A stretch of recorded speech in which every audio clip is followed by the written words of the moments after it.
How to fix Microsoft 365 license not activating.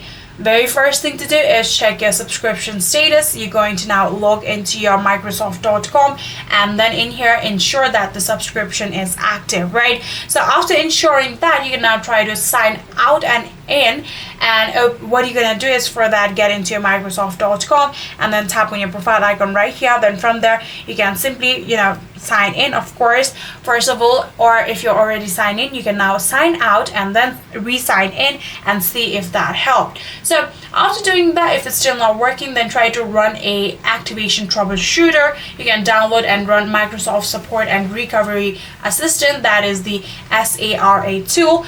You'll be able to find it on internet very easily. Simply use that tool in order to troubleshoot it. Then lastly, try to remove any old credentials. You can actually open your Windows and open your credentials manager, and then from there you can remove all entries mentioning the Microsoft Office, and I'm pretty sure that it will help you guys fix the Microsoft 365 license not activating.